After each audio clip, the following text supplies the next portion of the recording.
using rigorous analysis to guide policy decisions, to assess the effectiveness of our programs, and to ensure that resources are allocated efficiently.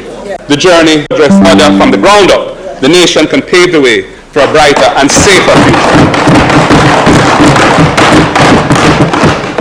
Mr. Speaker, I turn to the issue of land and housing.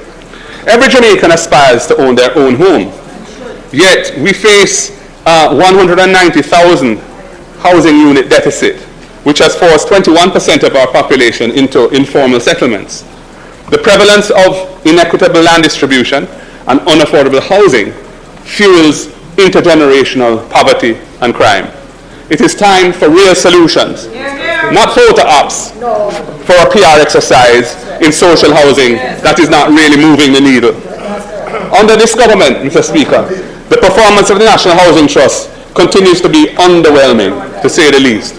If I can quote from the February 2025 fiscal policy paper that was tabled as one of the budget documents, it says, the NHD estimates slower than planned execution of its housing projects.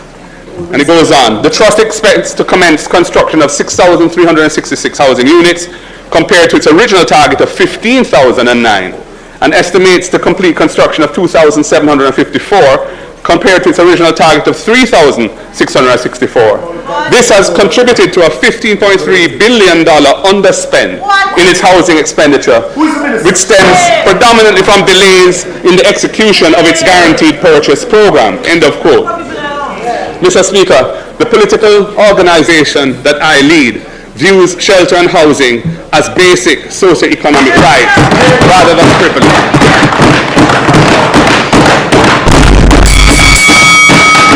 We have a proud legacy where housing is concerned.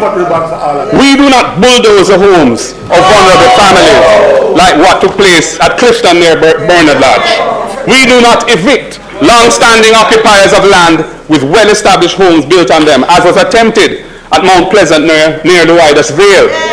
We would not take NHT funds to build houses costing between $29 and $38 million when there's such a dire shortage of affordable housing for young professionals and public sector workers. Mr. Speaker, with a focus on building houses that are affordable to the people, the next PNP administration will take a multi-pronged strategy to tackling the housing crisis. Our first strategy is a set of measures relating to the National Housing Trust. We will stop the annual extraction of the $11.4 billion from the NHT to fund the budget.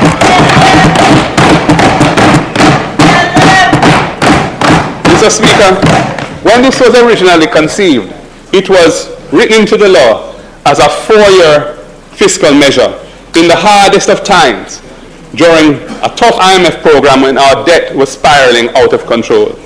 It was never our intention that it would go beyond 2017. This government criticized it very trenchantly when they were in opposition.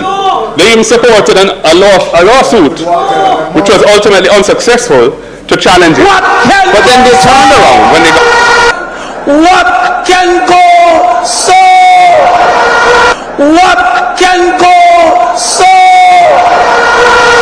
Embarrassing! We need some milk! ...into government, and I have extended it for an additional 8 years since 2017, including once again in this budget for 2025-26. Mr. Speaker, we will end this annual extraction of resources from the NHT. We're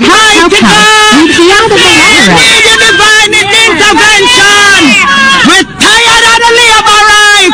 We're tired of the green people. We are so far. We can't take it no more. We need it. We need it. Help! Help! Jesus Christ of Nazareth. Psalm 46. God is our refuge and strength is a liberator.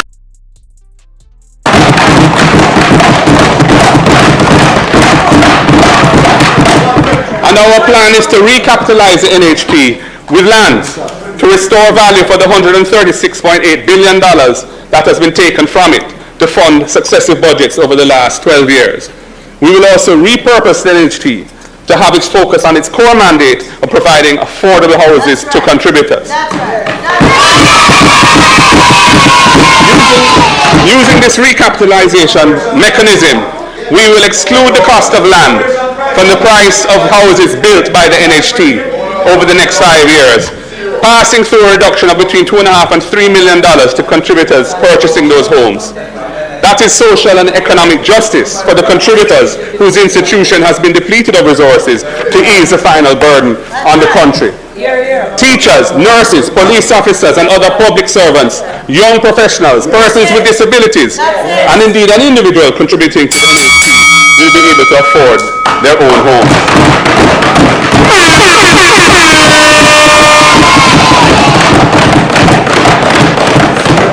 Mr. Speaker, the People's National Party knows that public sector workers are hurting from the way in which the pay rationalization was done.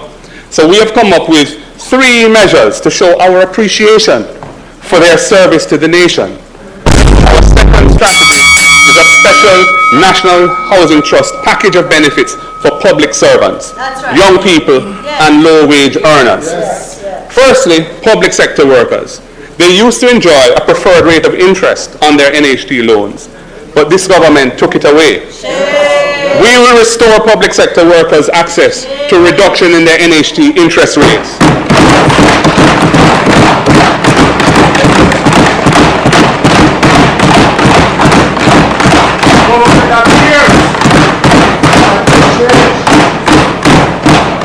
Police, nurses, teachers, doctors, firefighters, indeed all public servants who are NHT borrowers will get back this benefit. Secondly, Mr. Speaker, we will give public sector workers a break when it comes to commencing their loan payments. Currently, when an NHT loan is disbursed, the borrower has to commence payments in the following month. We recognize that buying a home has a lot of other costs attached to it. We will therefore allow a public sector worker a 3-month moratorium period after disbursement of the loan.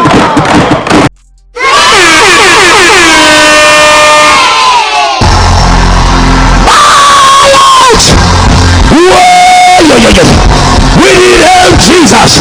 Jamaica need help. Shift the parliament. Shift the election. Shift everything. Remove them out there. Take out the cockroach. Take out the thief. Take out the criminal them. Take out the thief them. Take out the murderer them. Take out the gang leader them. Out of parliament. Take them out from Portland. Take them out. I hear Portland. Me go Portland. Why me travel to Portland? Take out somebody, man or woman.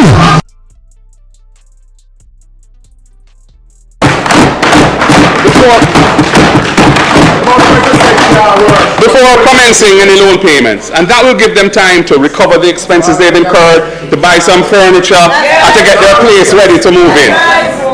And Mr. Speaker, we have one more goodie for our public sector workers. Currently, the debt service ratio, the DSR, required by the NHT is 33.3%. That means that the loan payments each month cannot exceed 33 1/3 of their gross salary. We are extending a preferred 40% debt service ratio to public sector workers for their NHT loans to allow them room to borrow a larger loan from the NHT to buy their home.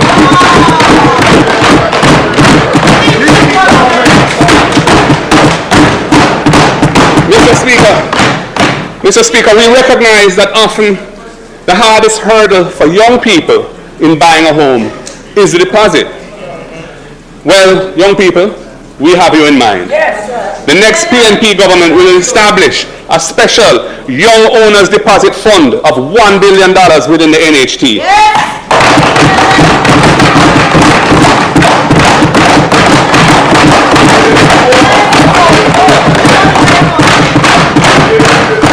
Using those NHT resources to enable young persons under 35 years of age to access $500,000 towards their deposit once they have been an NHT contributor for 2 years or more.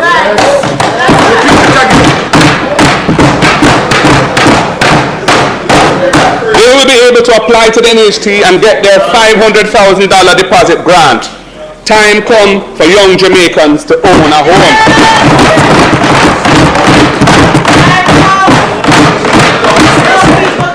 And Mr. Speaker, we have to do something for the low-income borrowers from the fund, from the National Housing Trust. The cost of home insurance continues to increase. Last year alone, insurance for homes increased by 25%.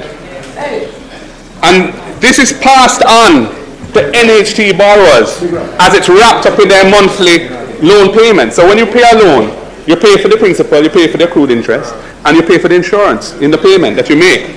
This is particularly hard on NHT borrowers at the lowest band who earn $30,000 or less per month. They also need a break. Mr. Speaker, the next PNP government will help these low-income NHT borrowers by absorbing the cost of the insurance on their homes. This means that their monthly payments will be lower and they will be able to afford a bigger mortgage loan.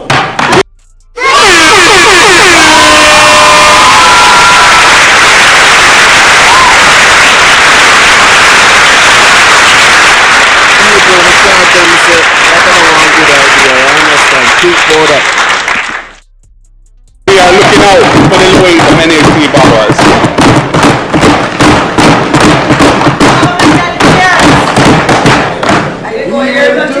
Mr. Speaker, many people earn their living in the informal sector in Jamaica, and they are not able to produce a payslip to establish their income.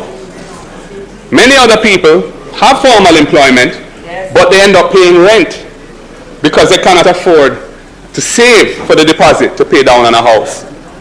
We will roll out the NHT rent-to-own plan to address these two situations.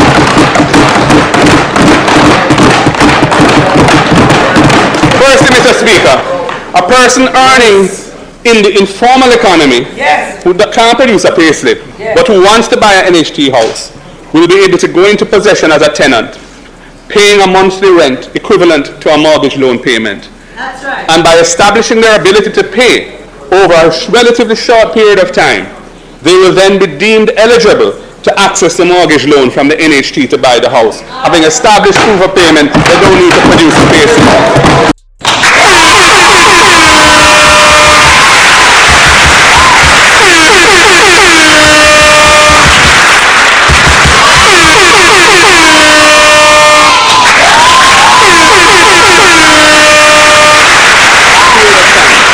They will then be deemed eligible to access to a mortgage loan payment. That's right. And by establishing their ability to pay over a relatively short period of time, they will then be deemed eligible to access the mortgage loan from the NHT to buy the house. Having established proof of payment, they don't need to produce a payslip.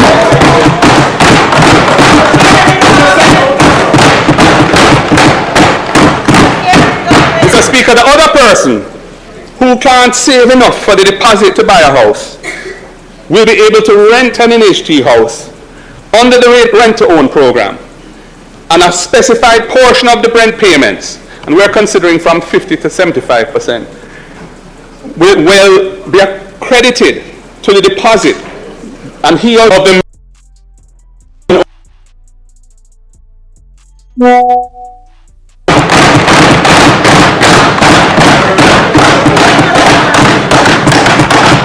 Mr. Speaker, our housing strategy includes making the Housing Agency of Jamaica the lead developer for low-income housing in the island. Most private developers have not been focusing on affordable housing because the return on investment is not as attractive as in the middle to upper bands on the market. However, approximately 50% of NHT contributors earn less than $30,000 a week, the same band of low-income borrowers who we're going to give the home insurance break to. And they cannot find a house on the market that falls within their income band.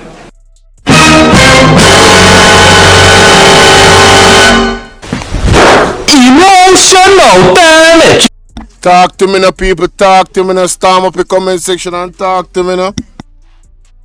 The government has a duty to protect its citizens, and we will use the HAJ to drive the construction of low-income housing.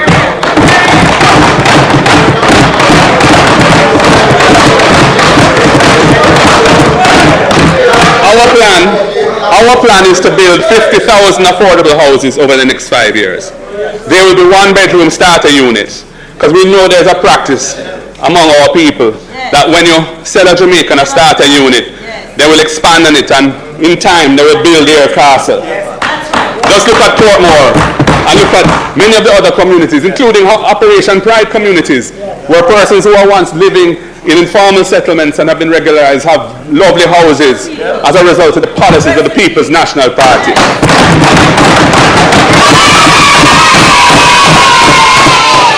Mr. Speaker, as I've said, contributors to the NHT who are purchasing these units will not have to pay the land portion of the overall value, increasing the affordability and investment value to these buyers. They will get a significant equity from this policy. Mr. Speaker, we have already started to develop a database of government lands that are available for housing, and these are being identified across the island. When we form government, we will be not sitting and waiting for lands to be identified. The work is already being done. People on have to admit so that impressive, because them already identify the land them where them are going to build the house them for the people them of Jamaica. You have to listen. I want to share up the life and big up. Listen, I had to focus on this specifically because it's what I'm most excited about, the housing program. If you notice me, I have some background noise because you don't know anything going on. So, what do we do? Third part of our housing strategy is to roll out the program for orderly renewal and transformation of infrastructure in all areas, which we have named in honor of Portia Sims Miller.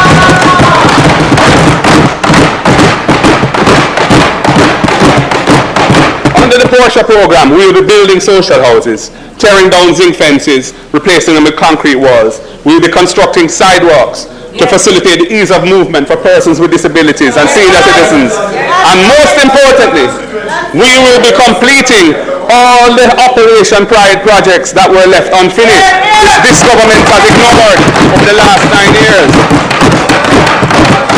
Our goal, Mr. Speaker, our goal is to bring dignified housing and to create secure, organized communities out of these informal settlements.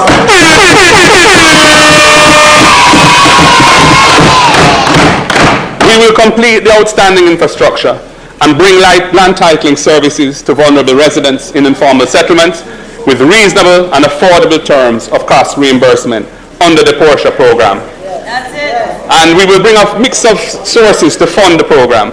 We'll be using funds from the consolidated fund subject to the fiscal rules.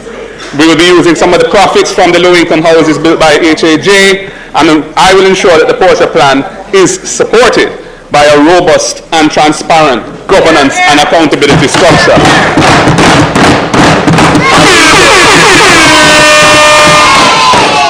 And then we will pursue a housing strategy involving joint ventures and partnerships with private developers.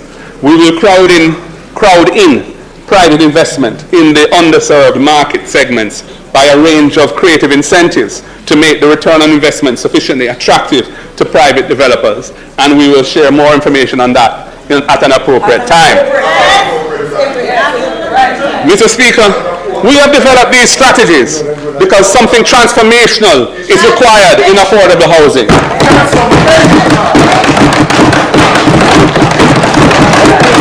We will deliver transformation by repurposing the NHT to focus on its core mandate.